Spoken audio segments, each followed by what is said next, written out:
Mukunda jewellers grand opening July 11న సోమాజిగూడలో first ever factory outlet. లేకుండా మాట్లాడడం ఏ రకంగానైతే ధరణి కార్యక్రమం తీసుకొచ్చి భూ మాఫియాను తెలంగాణలో ప్రారంభం చేశారు. అదేవిధంగా గుడ్ మార్నింగ్ ధర్మవరం పేరుతో మాజీ ఎమ్మెల్యే సందులు గొంతులు తిరిగి భూ కబ్జాలకు ప్రభుత్వ కానీ ప్రైవేట్ కానీ అసైన్డ్ కానీ ప్రజల ఆస్తుల్ని ఆక్రమించుకున్న, చివరికి చెరువులను కొండలను కూడా కబలించిన విషయం పాపం కేటీఆర్కు తెలిసినట్టు లేదు.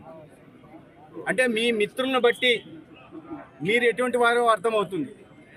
సరే, ఈయన కేతిరెడ్డికి ఆయనతో ఉన్న మిత్రత్వం గురించి ఈయన ఎటువంటి వాడో, తెలంగాణను మొత్తం దోచేసిన కేటీఆర్కి ఇటువంటి మిత్రులు ఉండడం బట్టి, అంటే దొంగలు ఊళ్ళు పంచుకున్నట్టుగా తెలంగాణలో మీరు, ఆంధ్రప్రదేశ్లో జగన్మోహన్ రెడ్డి, ధర్మవరంలో కేతిరెడ్డి వీళ్ళందరూ కలిసి భూ కబ్జాలకు పాల్పట్టు ప్రజా కంటకులుగా మారి ఇవాళ ఓటమి తర్వాత మేము ప్రజల్లోకి వెళ్ళాం, మేము మంచి చేశాం, మీరు మంచి చేస్తుంటే ప్రజల్లోకి వెళ్ళిన వాస్తవం అయిండొచ్చు.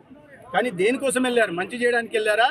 ప్రజల్ని సందులు గొంతులు తిరుగుతున్న సందర్భంగా ఎక్కడ ఖాళీ స్థలాలు ఉన్నాయి గుర్తించడానికి వెళ్ళారా? ప్రజా సమస్యలు తీర్చడానికి వెళ్ళారా?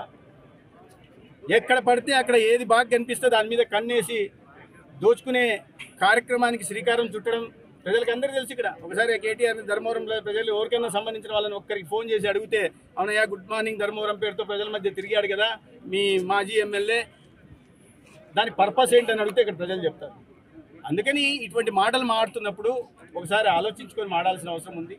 ప్రజల మధ్యలోకి ఎందుకు వెళ్తున్నాం, దోచుకోవడానికి వెళ్తున్నాం అనే విషయాన్ని పాపం ఇప్పటికైనా కేటీఆర్ అర్థం చేసుకుంటే మంచిది. ముఖ్యంగా 4 సంవత్సరాల క్రితం ఏదో జీడిపి గురించి జిఎస్డిపి గురించి ఆయన ప్రసంగాలు ఇస్తుంటే నేను ఒక మాట చెప్పడం జరిగింది. అయ్యా, రాష్ట్ర జీడిపి పెరగట్లేదు, జిఎస్డిపి పెరగట్లేదు, మీ కుటుంబ జీడిపి పెరుగుతోంది అనే విషయాన్ని నేను చెప్పిన సందర్భంగా నా ట్విట్టర్ అకౌంట్ను బ్లాక్ చేశాడు. అంటే ఎటువంటి మనస్తత్వం ఉందో మనం అర్థం చేసుకోవాలి. ఒక రాజకీయ పార్టీకి సంబంధించిన ప్రత్యర్థులు మీరు చేసిన తప్పులను ఎత్తు చూపుతున్నప్పుడు బ్లాక్ చేయడం ఏంటి? చిన్నపిల్లల మనస్తత్వం ఉండాలా లేదా అహంకారమైనా ఉండాలా? రాజకీయాల్లో మీరు చేసిన తప్పులను ఎత్తు చూపే బాధ్యత ఇవాళ దాకా బ్లాక్ చేస్తుంది. అదే విషయాన్ని నేను ఇవాళ చెప్పడం జరిగింది. నువ్వు ఒక విమర్శని తీసుకోలేని వ్యక్తివి, ఎటువంటి అహంకారపూరిత ధోరణితో ఉంటున్నారో, ఎటువంటి మీ అవినీతిని ఎత్తి చూపామనే కదా. కాబట్టి మీరు అదే ఒకే జాతి పక్షులందరూ ఇవాళ ఒక చోట చేరారు.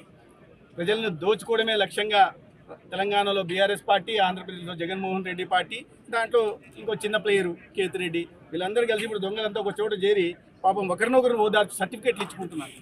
సర్టిఫికేట్ ఆయన మంచోడు, ఈయన తిరిగాడు, ఆయన తిరిగాడు, ప్రజలు నవ్వుతున్నారు మిమ్మల్ని చూసి. మిమ్మల్ని అందరూ అందుకని ప్రజలు మిమ్మల్ని అందరినీ మూకుమ్మడిగా కలిసి కట్టిగా ప్రజలు మిమ్మల్ని ఓడించారు, గుణపాఠం నేర్పారు.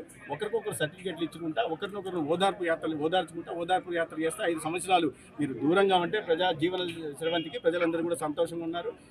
ఆంధ్రప్రదేశ్లో ఒక ప్రజాప్రభుత్వం ఏర్పడింది. ప్రజల సంక్షేమం కోసం, రాష్ట్ర అభివృద్ధి కోసం పరితపించే ప్రభుత్వం ఏర్పడింది.